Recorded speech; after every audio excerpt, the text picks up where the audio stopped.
Yosi Taguri, welcome to the show. Our listeners don't have the same history, so let's start with something simple. If you can, please tell us who you are, what do you do, and why do you do it? I'm 46 years old. I'm pretty old. That means I had the chance to see the world without internet and everything in between. I had the fortune of starting a few companies, failing a lot with many of them, helping others, sometimes succeed, sometimes not. And I still see myself as a student that is still in the early days of my learnings of doing things. And I think I'm most famous for my how to fuck up speech, where somebody invited me to the UK, and I think it was 2011. And just in front of me, there was Jason Calacanis, and there was one of the first investors of Skype. And they were on stage. They were amazing. And you could see the bios and the Wikipedia pages on them. And I said, what could I be speaking about? Because you cannot compare us, right? They're super millionaires, right? They're billionaires. They made a lot of money. And I said, I'm going to speak about something that nobody else speaks about, which is about what happens when you fail, and openly speak about failures. And not just because you hear about the exits, right? You hear about the Wazes, the $1 billion exits. You don't hear about what's going on with the rest, with the 99% of other companies. So I started sharing that, and it became somewhat of an interesting topic around the world. That's what I'm doing since then. To a large extent, Startup Nightmares was born because of that trend, because we realized there's a lot of stories about success, but companies die quietly in the dark, and sometimes in the failed companies, the lessons are far more valuable. Yes. And that's what we want to kind of investigate. We want to look at the extreme experiences that people are going through and see what we can learn out of them. What was your beginning like? It was what, 25 years ago? I think the first time that I said I maybe I can sell something was when I was a teenager. I had Commodore 64, and back then there was pirate cables. Do you remember that? They were drawing lines between buildings and selling pirated video feeds. And I created this app that allows the pirates to actually broadcast what they are, the program, right? What they're going to show. I programmed it for a few weeks, and I showed the guy, and he wouldn't want to pay, right? He didn't want to pay. He didn't want to use it. He didn't want to pay. That's the first time that I thought maybe I can make money off it. But as a kid, I made money from hacking games. We would take original copies and crack them. We enabled unlimited lives, unlimited ammo, and we would slap this intro, which basically glorified us as hackers. And I had a group of swappers and crackers and a graphic guy and a music guy, hack games and sell them. And we made money. It was snail mail, floppy disks, and we used magazines to publish ourselves, and it was cool. So that's the first time I think I said that could be interesting to make money out of nothing, because you think about it, software is like a canvas. It has nothing. It's you and the keyboard, and you can create amazing things. Like, think about what you do as a product guy. You don't actually produce anything in the real life, right? It's a service. You're creating value out of nothing.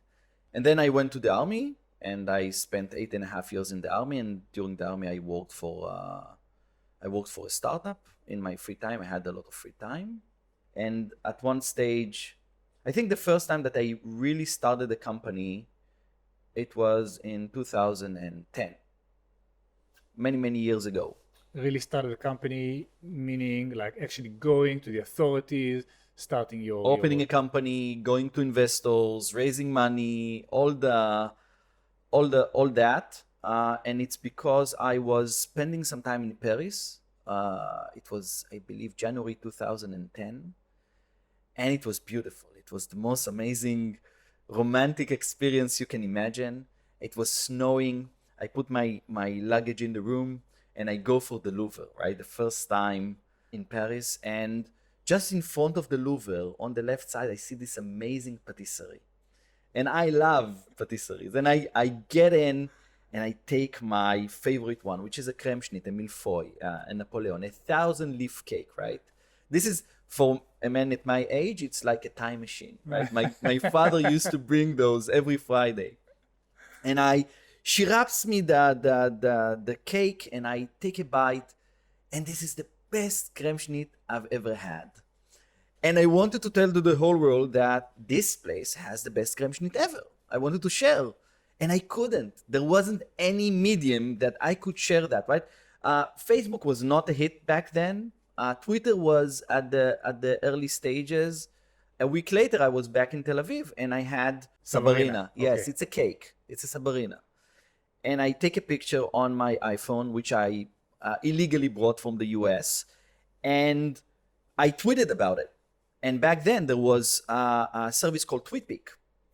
And it had a little counter of how many people saw that image.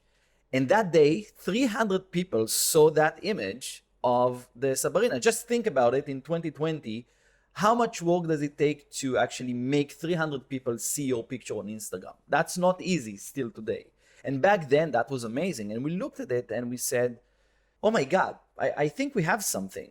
And weeks went by and other people started doing the same. They were tagging their food and using a hashtag #feedme. Hashtags in 2010. Hashtag in 2010, which was a community thing, right? There wasn't a feature called a hashtag back then.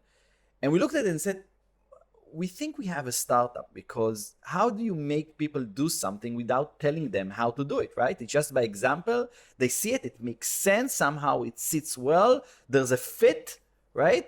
And they're doing it again and again and again. And we just wanted to eat. Savarinas. Yes, we just wanted to eat good food. We didn't care about the restaurant. We cared about, you know what, I'm craving for a hamburger, right? Where is the best one? And there's many hamburgers, right? But there's a few that are really, really good. And when you're going to a restaurant, there's many good things. Some are lousy, but I'm not for the restaurant experience. I want a dish, right? And we went on and we raised money and we could say live the dream, right?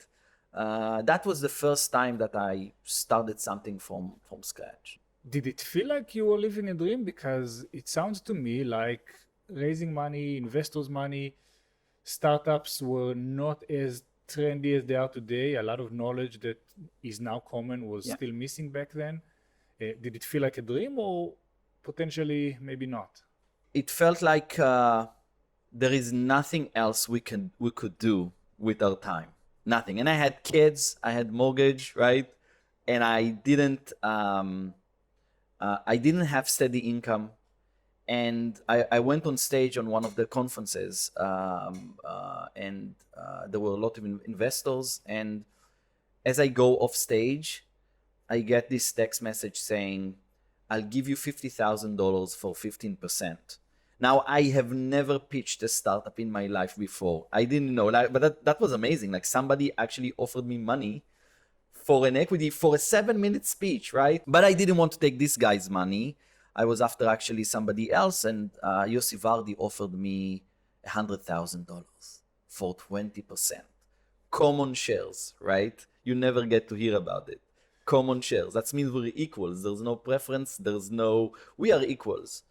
And we didn't have a bank account. It actually took us a few weeks to set up the whole entity and I've never seen so much money in my life in one bank account, right?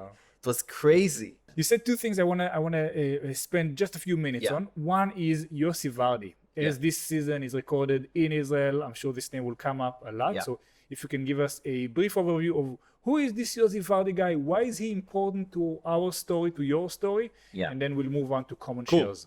So Yosi Vardi is considered to be a super angel in the Israeli scene, or the father of the startup nation in a way, in a sense. He is most famous for investing in a young company that his son started called ICQ, Mirabilis is the name of the company and ICQ is the name of the product. It was the early days of instant messaging. They were not the first one to invent the instant messaging, but they were the most successful back then. And he managed to sell the company to AOL for $407 million in cash. That was, I believe, 97 or 98. I believe it was 97 or something. That was a complete game changer for the Israeli scene. $400 million. $407 million in cash. The seven right? is important. The 7 is important, right? $407 million in cash. Now, do you remember Breaking Bad? The show. Yeah, the show. Yeah, the sixth season, the first 6 episodes of the 6th season. There was one scene where Walter White sends 2 thugs to pick up the money from the warehouse. They open the warehouse, they see a platform, and on it, $60 million in cash, right? And I'm absolutely sure that in Hollywood, they made sure that there is $60 million in papers on the platform. So just imagine what is $407 million in cash. And that company did 0 income. They actually did make income. Like users started sending checks, mailing checks. They said, we like you so much, here is my contribution. And they made sure not to deposit it, because once you have income, there's another measurements by which they measure the value of the company. And they did not want to be measured. And they negotiated with AOL. AOL when starting offered $200 million. And Yosi said no. And the founder said, why did you say no? It's crazy. It's $200 million with 4 guys with 10 servers in the US. Just do it. And he said, no, it's not enough. And they negotiated and they signed off $407 million. What Yosi will not tell you is that a few weeks later, AT&T called and offered $90 million more to buy the company. Wow. And the investors said to Yosi, that's a lot of money. Maybe we should roll back the deal and do that. And he said, no. I shaked hands, $407 million, and that's it, right? And Yosi became very famous for that, right? He started investing in other companies, his own money, by the way. I would say most of his investment were not for him to make money. It was actually taking guys like me with no experience whatsoever, believing that they can learn something out of it. And maybe in one of their future endeavors, they would be able to create a big company. So he gave us $100,000 for 20% common shares. And he knew that we were going to fail. Like I remember talking to him and he said, so how many users do you have? And I said, we have 30,000 users. And he's telling me like, it's not viral, right? I said, Yosi, not everything is viral like ICQ, right? And he was looking at me and smiling quietly, knowing that I have no idea what I'm talking about. And he understood that I needed to fail. And I am so grateful for that experience. And when we closed the company, there's a story behind about, we almost sold it to Google and there's a story around it. But when I called him and I said, Yosi, we're closing the company, we still had $50,000 in the bank. And that's around 18 months after we got the 100,000, right? We didn't almost spend anything. And he said, you know what? Maybe we should split the money between the shareholders. And I said, what do you mean? That's your money. I don't want your money. This is not how I'm planning to make money. And he said, you know what? I'm not angry that you spend my money, but do me a favor. Don't go to your comfort zone to work for a big company like Amdocs or whatever it is. Start another one. I'll give you money, right? And I am grateful for Yosi for like encouraging me that, closing a company, that's a learning point. That's where you're actually having the time to look back and process what you've gone through. And most first-time entrepreneurs fail, right? Almost everybody fail. Some are saying, you know what? That's not for me. It's crazy. It doesn't make any sense. I want out. I will never do another company. And I believe that they're missing the whole point. It's like if you do not fail, you're not exercising those muscles in your brain to understand, to be careful of things, to be sensitive of things, right? It's like you cannot read a book about how to be an astronaut and become an astronaut. There is no way of doing that. You actually have to go through years of training. What happens in that years of training? You're actually wiring your brain to do things you did not know how to do before, right? And it just takes time, right? Malcolm Gladwell in his Outliers says you need 10 years of your life to spend on something to become a world class in anything. It doesn't matter what. Entrepreneurship is the same. Maybe with another layer of complexity, because technologies change, trends change, and while you working to build your company 2 3 years, things happen in the background that you may have not had the attention span to Yeah. learn. Yeah. That's why you need to, I think, surround yourself with people that are complementing you and are maybe more gifted than you. Because as you think, as a first time entrepreneur, you probably think, oh, I have this idea, I'm gonna execute it, that's going to be amazing. And then you figure out that 90% of your time is dealing with social things like, oh, this guy just lost his mom, we need to take care of that. Or this guy is sick, or she needs some time off, or she doesn't make enough money, we need to take care of that. Or there's a new competition, and you're not actually building the product that you're thinking, oh, I'm going to build it, I'm going to put it out there, they will just come. I'll have complete ownership. Yes, and I will make all the decisions, and I know better than anybody. And you just figure out that you know nothing. You actually do not know nothing. You need to take super gifted people and let them make the decision instead of you. And you just make sure that they are on the right path and everybody on the same page, right? Just making sure that everybody has a sense of where we're going, the focus. That is the most important thing and the hardest thing to get. I have a question about closing a company. Yeah. Can you describe what it feels like to like just close a business? When do you realize I might have to shut this thing down? Way before it's happening. As an entrepreneur, you're probably relentless in trying to fix things. That is something that you need to be aware of, or need that ability to look on things, figure out what's not working right, and devise a plan on how to solve it. And at some stage in the life of a company, when you're not making enough money or enough revenues, you become more dependent on investors. And everything is amazing at start. It's like a honeymoon. They love you, you love them, you have money. They're out of the way. They're just not trying not to interfere. And building something takes a lot of time.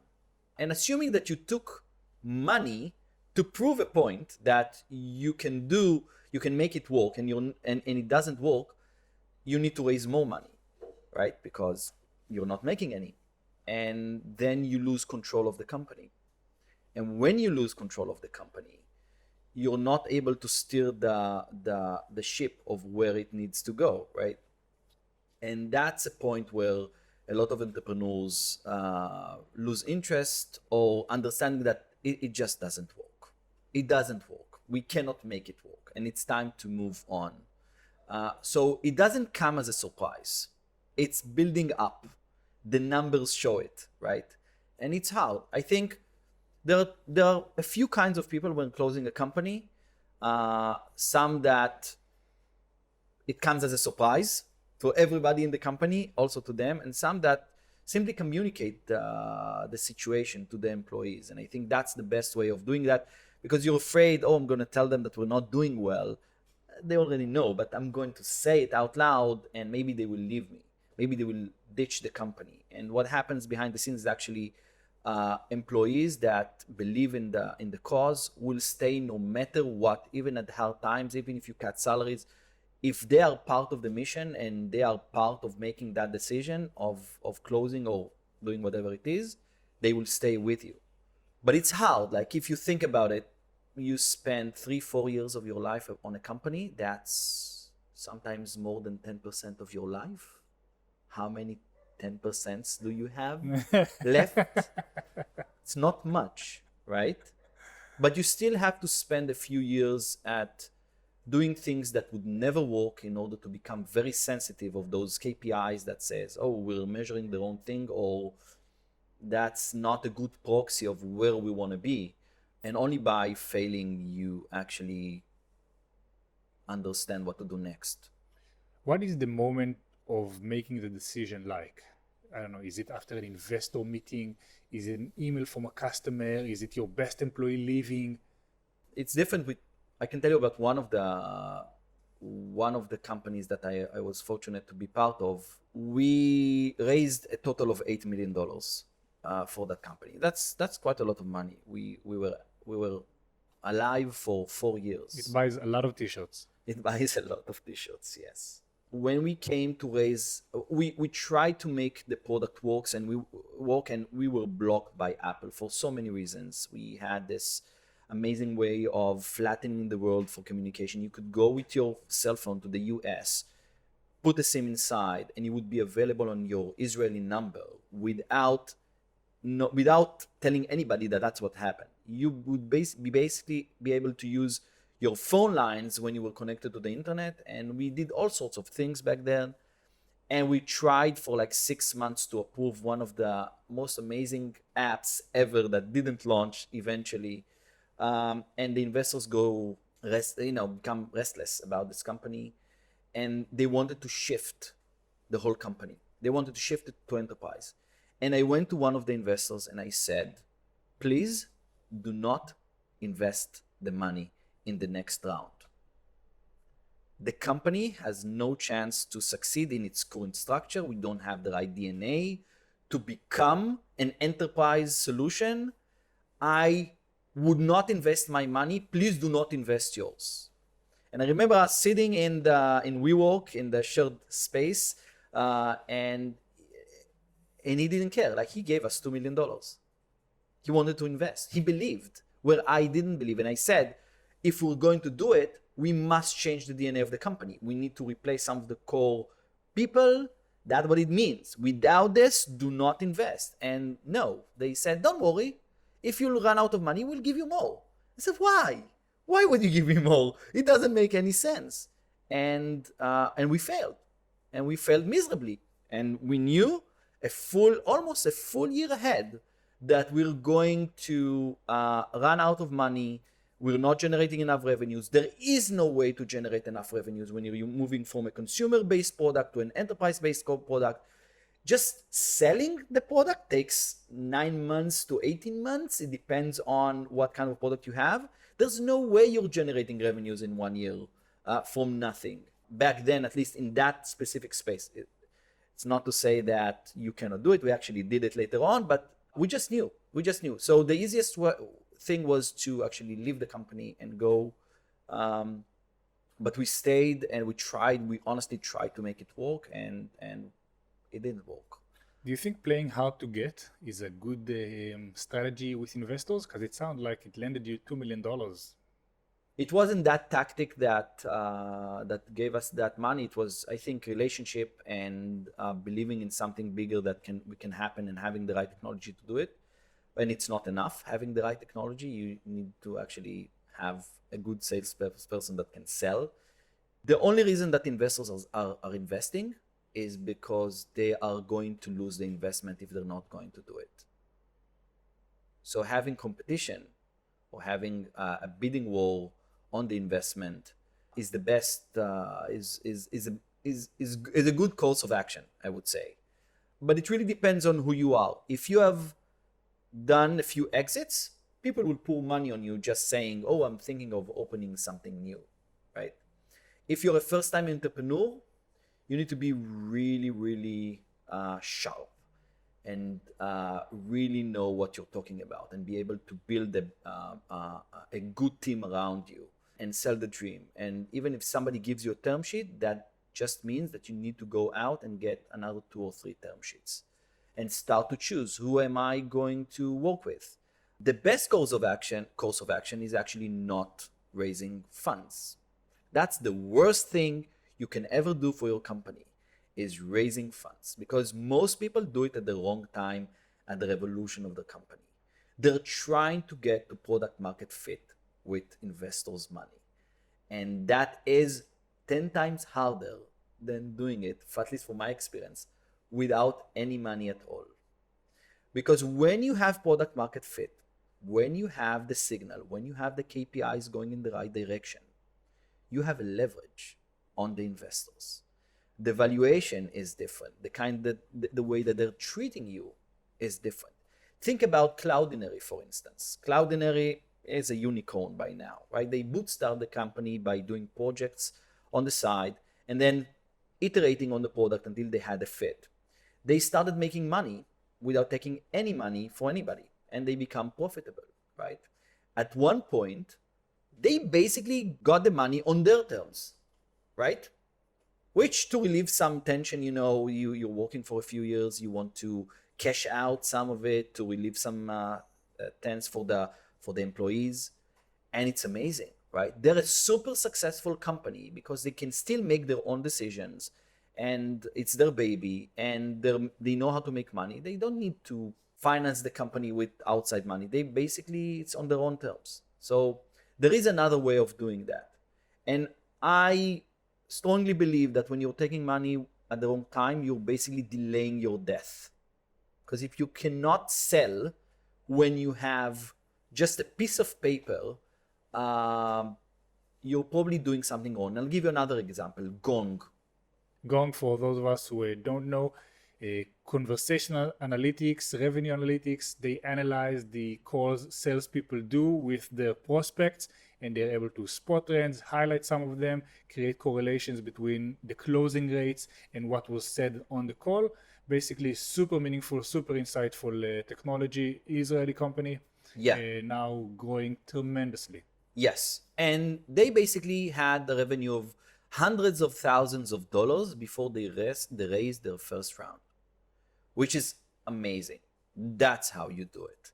When you have numbers that show you're in the right direction, there isn't an investor that would say no, because investors know nothing about the space they invest in. Otherwise, they would go and be entrepreneurs themselves. They know nothing. They might look like they know something. They know nothing. A good investor doesn't stand in your way. A good investor helps you. When you give them something to do, they need to do it. If they do not do it, they're bad investors. It's funny how the dynamic changes, because in the beginning, it's you sitting there asking for money, trying to prove a point, trying to convince them of your assumptions. And then as soon as it changes and you've secured the investment, if the investors aren't making that mental switch in which they're like, okay, now I am working for you. Yes. You take full advantage of what I can help you with. Connections, insights, a sounding board. If they don't get that the transition has changed and they're still trying to force themselves on you, on the vision, on the execution, the gap starts growing. Yeah. I remember, I've raised many millions of dollars, and I can tell you that the best help I got was from the small investors I got money from, right? I raised money from Marius Nacht, from Yahal, that was a partner in Magma. He tried to push the investment in Magma and couldn't, and it didn't happen, but he said, I'm believing in the company so much, I'll put my own money. And I remember sitting at Yahal's house, which has a beautiful, beautiful house. And for 3 hours, he was picking the phone and pitching the company to others. And he says, I'm really sorry that it takes me so much time. And we said, no, thank you. This is amazing. Whatever you need, take your time. And he was so helpful. We needed advice. We were just calling him up, and he was there for us.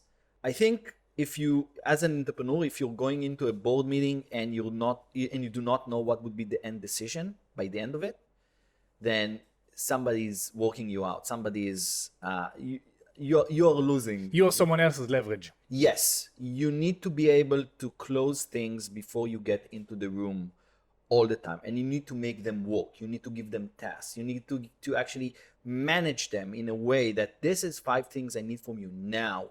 Go for it. And you open the board meetings. What's going on with that? What's going on with that? Like a product meeting, right?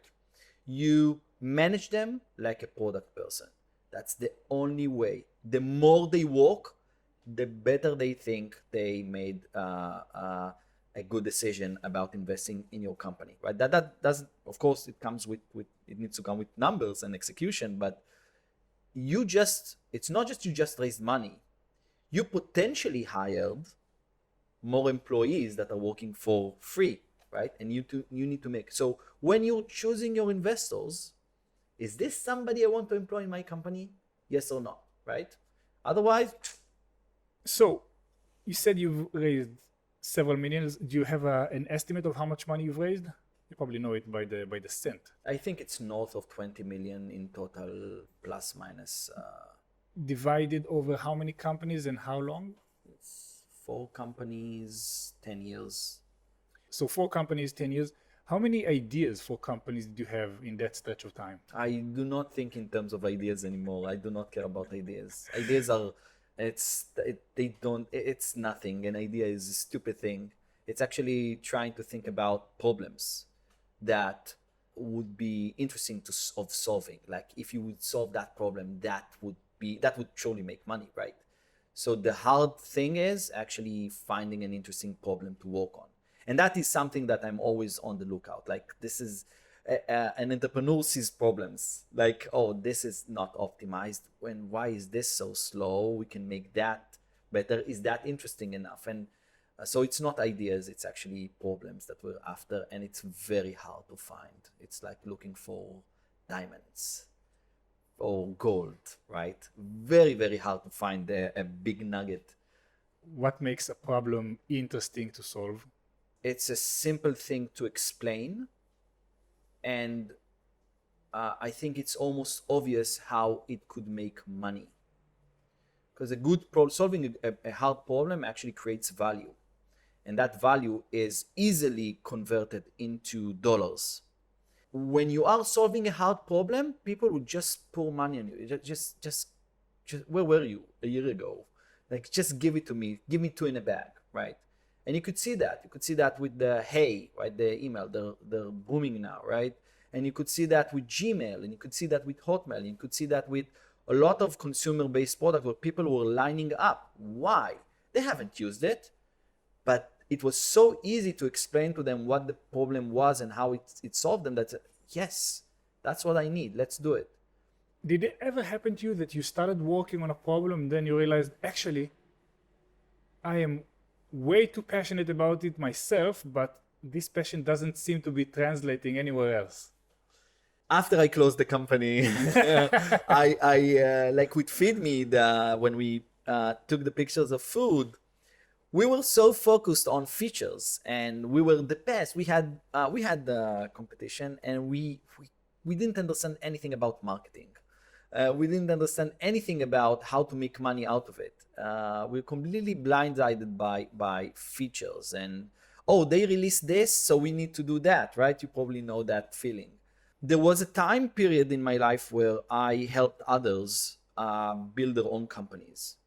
And we had this system where you came with a problem, with a suggestion for a solution to a problem, and we would build it for you in 4 weeks. 4 weeks. Whatever didn't fit in 4 weeks, we would trim down until it fit. 4 weeks. And constraints is a very important concept when you're building your first lovable product, right? SLC, right? Simple, lovable, complete. Right? Whatever it does, it needs to do really good. People needs to love it, and it should be super simple. You cannot release in 4 weeks something that is super complex. It needs to be very simple. And one of the things that we did with entrepreneurs is teaching them how to let go of their baby. They were sleeping at night for 6 months. They were planning, drawing things. And they gave me drawing boards of super complex things, like 15 screens. Say, because we cannot develop 15 screens in 1 month, nobody's ever going to see that.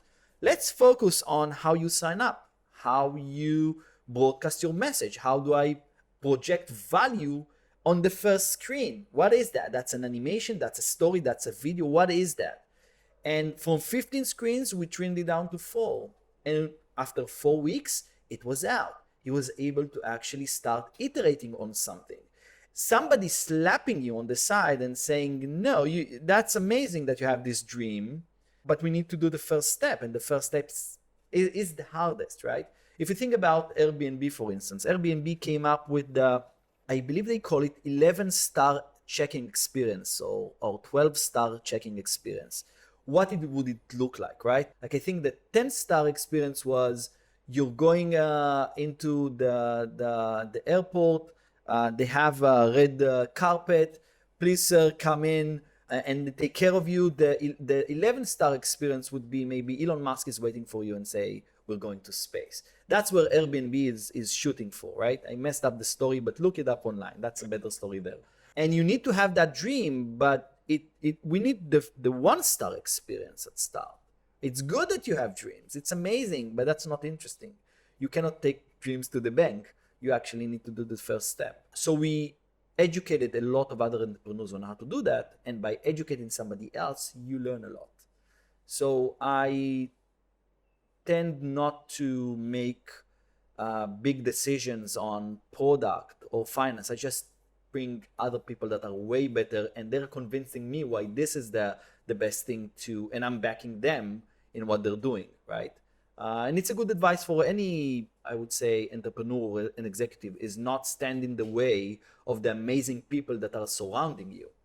I hate to say it, it's a common advice, but it is so freaking hard to do. Yeah, because you need to be slapped a few times until you understand that you cannot fill any void that exists with yourself. You just need to be able to easily communicate the goal and let people figure out how to get there.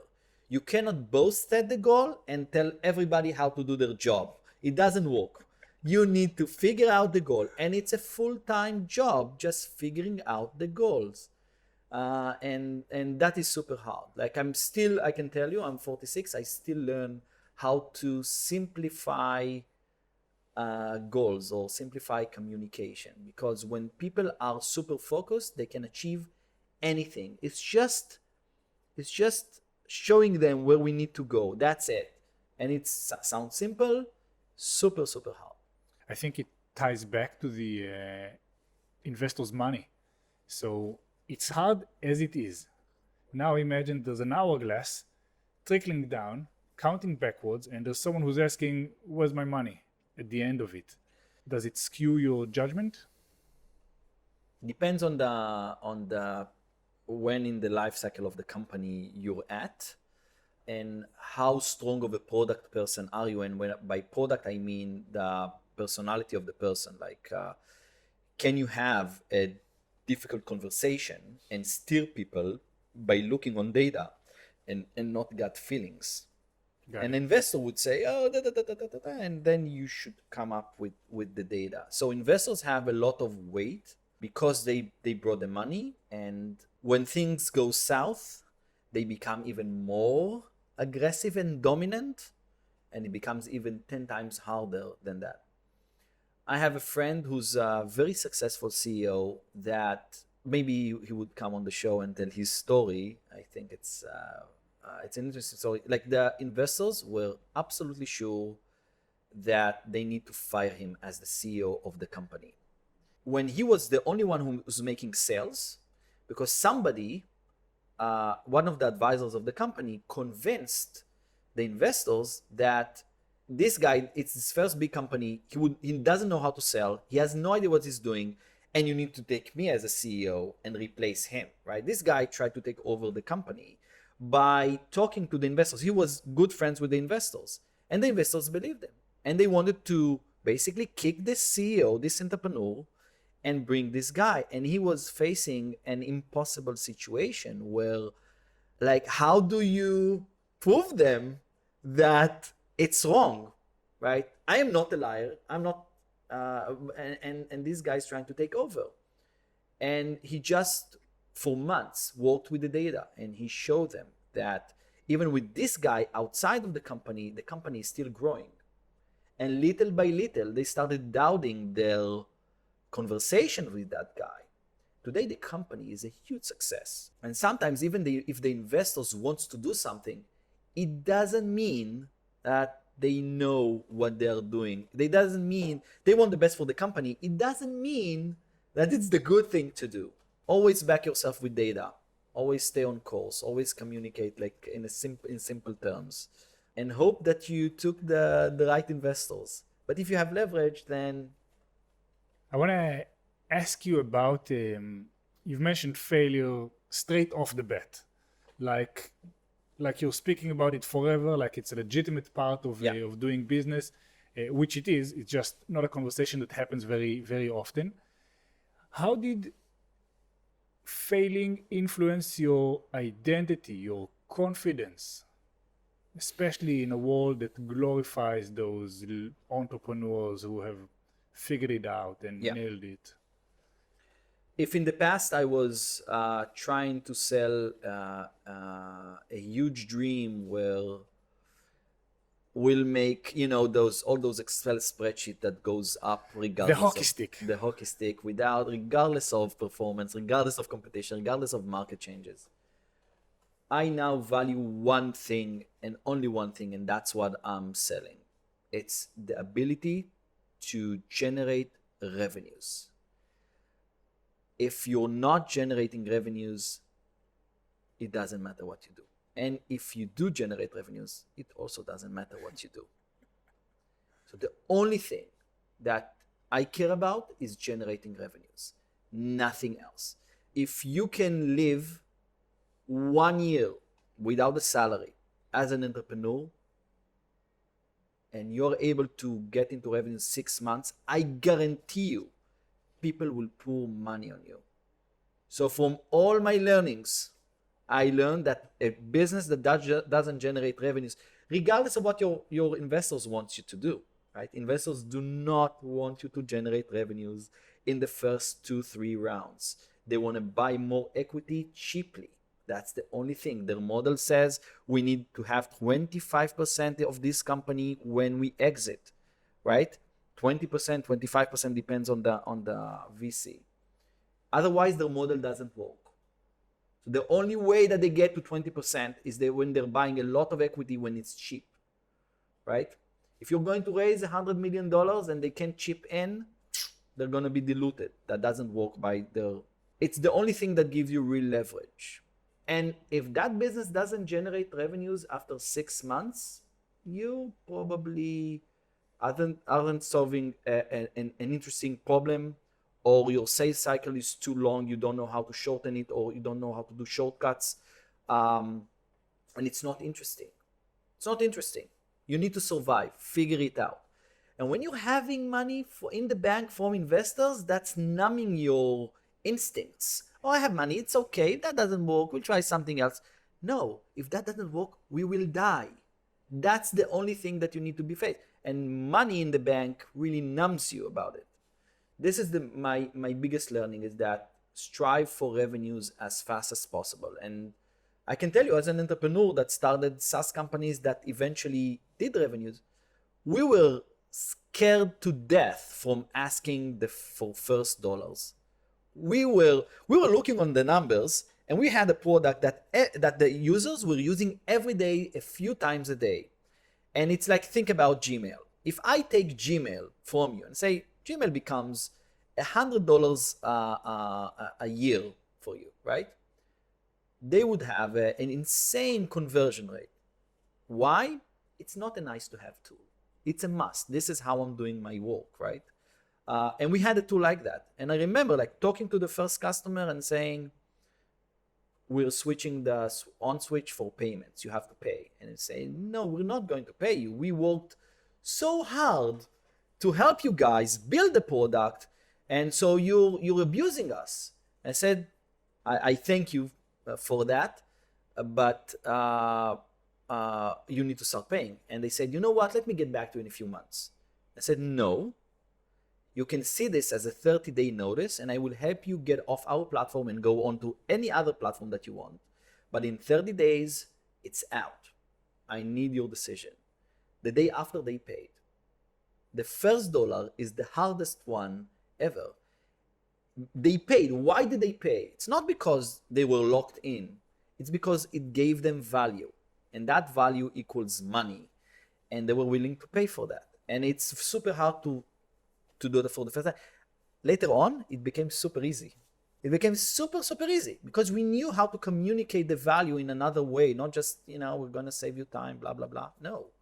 It actually, you're going to make a lot more money in your business by using this tool, and this is how you're doing it. And it just worked. And you start, piling up money. And once you understand that this is what your company does, is creating that value, you shift the whole sales. You start to recruit, sales organizations that you didn't have before. And you start to optimize for revenues and not optimize for eyeballs that are, I don't know, using your app. It doesn't make sense. Once that positive grid, like the realization, actually we can make money off of this. This is what we're worth. The willingness to pay has been demonstrated. Yes. I think that is transformative in an entrepreneur's life. Yes. Finally, you get validated for your belief in that product, in that whatever. It's a beautiful moment. Yes. Is that what keeps you motivating? Keep finding those moments where like you had an idea, it comes to life, people love it. Now you zoned into a problem that you want to solve. People recognize the value by actually buying it. That is, and then everything falls into place, right? Marketing money that converts into acquisition in some way starts to make money. We are looking on real KPIs and not imaginary ones. It completely transforms the way that the company works, right?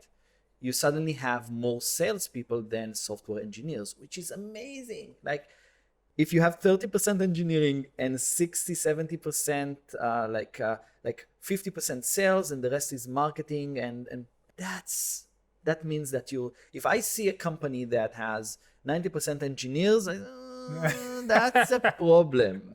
Who's gonna sell it? Because selling is also a kind of a machine that you need to kickstart. It's not that easy. You need an adapter between the product, what's in the box, and the market, and sometimes this adapter is salespeople. I remember working for LinkedIn. They used to say that LinkedIn is a sales organization with a software engineering department versus Google, who is a software engineering company with a sales organization. It demonstrated really well the differences between the companies. So there are a few variables that make or break companies: timing, technology. But I want to spend a few minutes on the team, and not the team as in the first hires.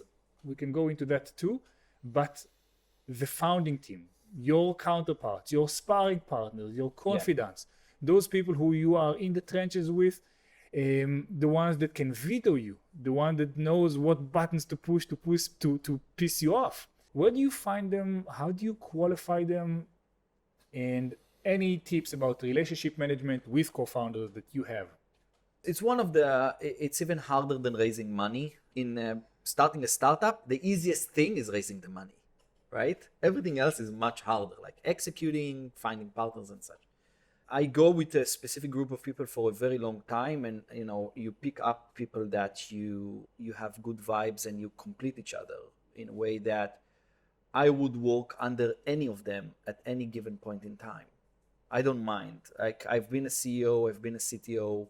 I don't mind about my role. Like, if there's somebody that is better or wants to take that responsibility, which is the shittiest position ever with becoming a CEO, then go after it. The way I'm doing it is with people I don't have a history with.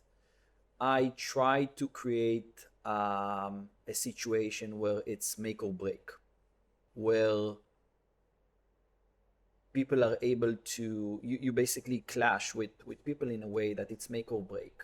You create a crisis out of it doesn't matter what. You find something, and you want to see if ego comes into play.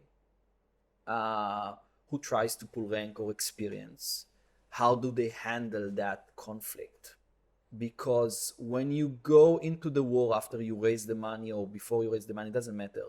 There's so many crises going on, and there's so many factors that would or things that would try to take you apart as a founding team, and you need to make absolutely be sure that you have their back and they have yours. Otherwise, that's the most fragile thing. That's the most riskiest thing that you don't want to deal with. You don't want to deal with breaking apart a founding team during a crisis. And by the way, a good investors actually try to break you during that, try to see how strong you are, or what are the strengths, or what are you missing as a group of people. That has a lot of weight in making the decision to invest money in a group of company. And by the way, I've sat in many rooms where investors wanted my advice on this group of people, on their technical skills, on their combination of talents, right? And what I'm doing with those teams is like I create conflicts in the room where I'm going after the CEO and say, why are you telling him what to do? He is the CTO. You should not make decisions about technology. Why are you making that? And then they sometimes start to fight in the room with the investor. You do not have a team. It's a small thing. Wow. It's a simple thing. If you can't get along with your founders, with your team at the roughest time, you probably don't have. Or if you're worried about it at night, or I need to replace. And by the way, sometimes you need to replace founders. And it's also hard. Were you ever at a position where your role in the company was threatened by someone external, like an investor or a board? Yes, I was willing to put the keys on the table, right? And go and I'm willing to do it at any given time in a company that I'm working for, because I want the company to succeed. I am a shareholder. Do you want to be king or do you want to be rich, right? Yeah. I am always willing to give my position for somebody else. Actually, in the last company, I offered my co-founder to take my place because I thought, and I still believe, that he would do a far better job than I do. And he said, no, I don't want your headache. Don't. It's not that easy. I remember you telling a story about having an investment pulled at the very last minute. At one point, we raised, I think it was, I don't know, $2.5 million to start with. And obviously we didn't have any revenues and we needed more money. We were running out of money. And we went to our investors, WPP. And WPP is a huge conglomerate in the world. They have hundreds of companies under them. And they said, we want more money, right? That's what you're doing. You're going to your existing investors. And they said, you know what? We have a better idea. Instead of investing more money, we will buy you. We see synergy with Compete.com, with our advertising business in newspapers and radio. And that would be amazing. It will help us measure everything. And for 6 months, there were negotiations going on.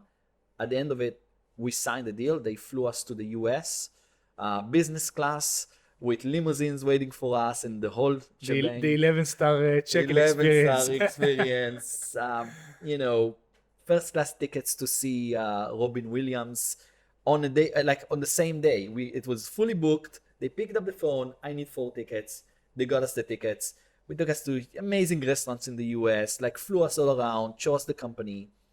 And a month later, they rolled back the deal. What changed?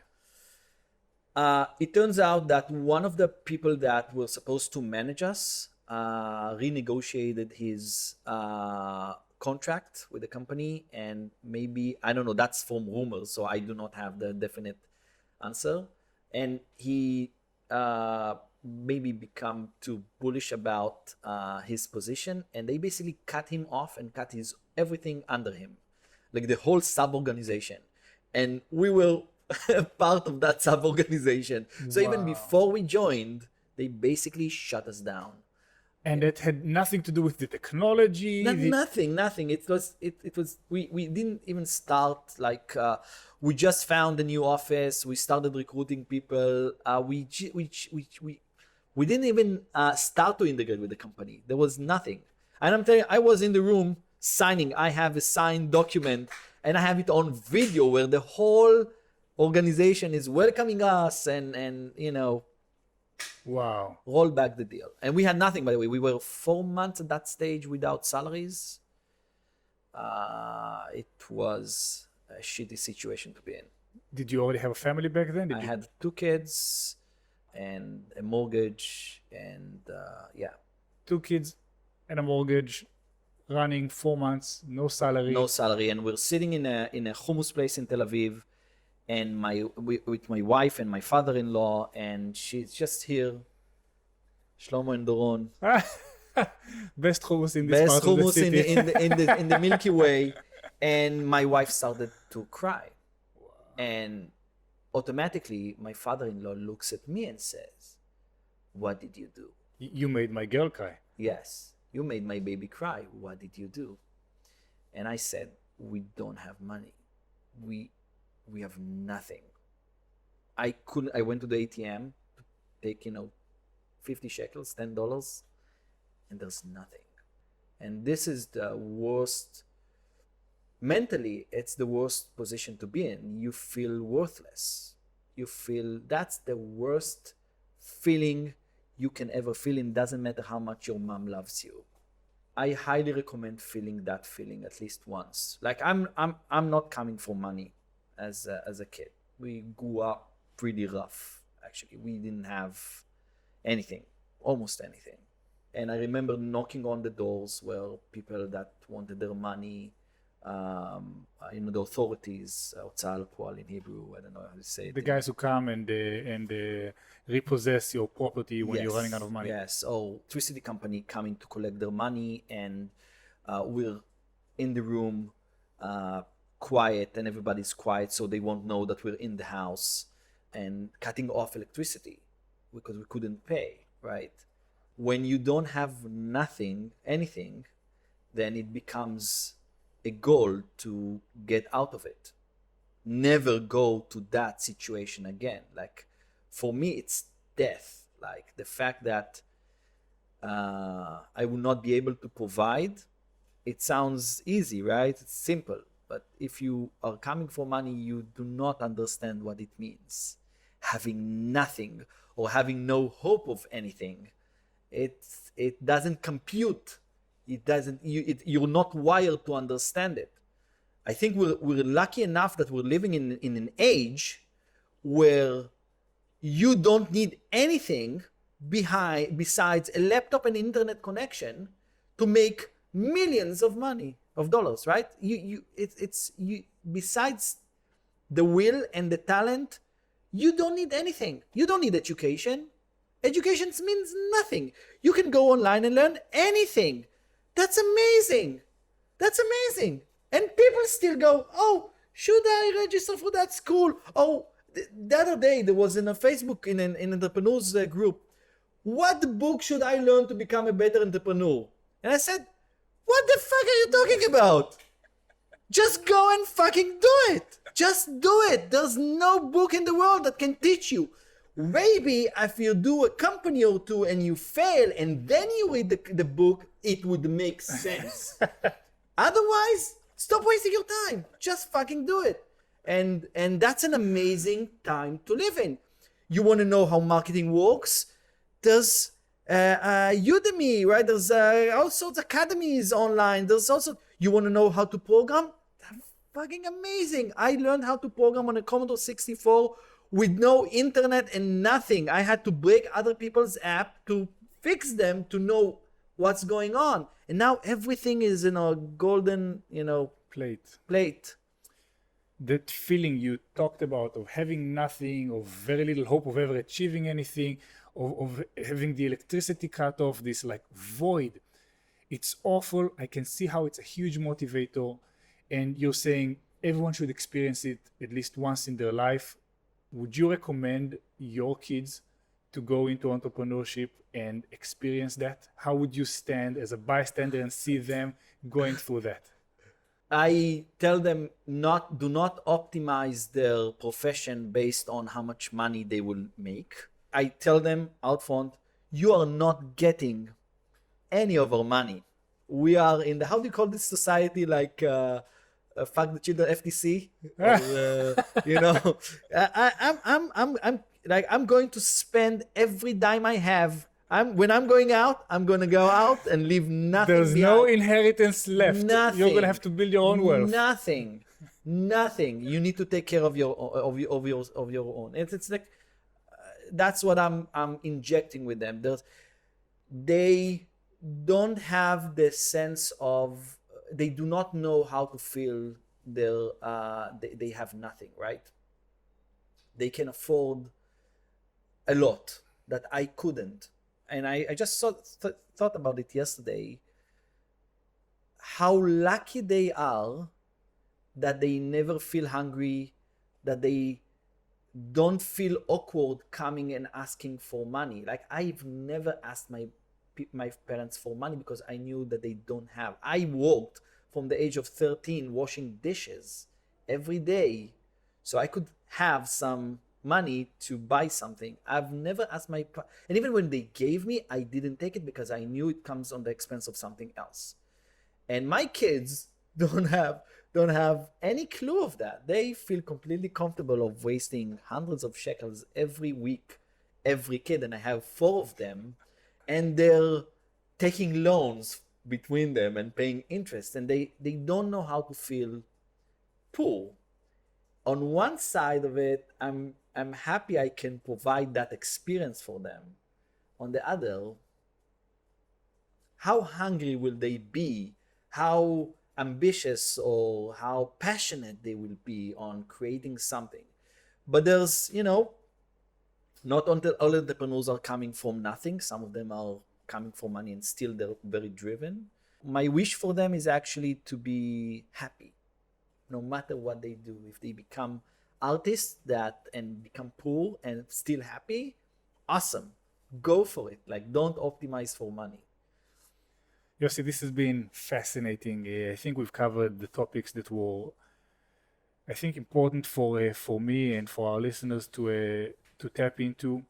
Is there anything that we didn't speak about that you feel is critical for people to hear and know these days? I think my best advice for anybody who's a CEO of a company is not just surround yourself internally in the company with people that are complimenting you, but also have an external group of similar people like you in that very lonely position as a CEO, and have somebody to talk to, because then you will figure out that you're not alone in that swamp of feeling drowning every day. You didn't invent any of the challenges that you're facing, and it happens to everybody. And sometimes just having a soundboard or having somebody to speak with that understands you, even if he doesn't offer any advice, but just be able to know that he understands, is very, very, very helpful.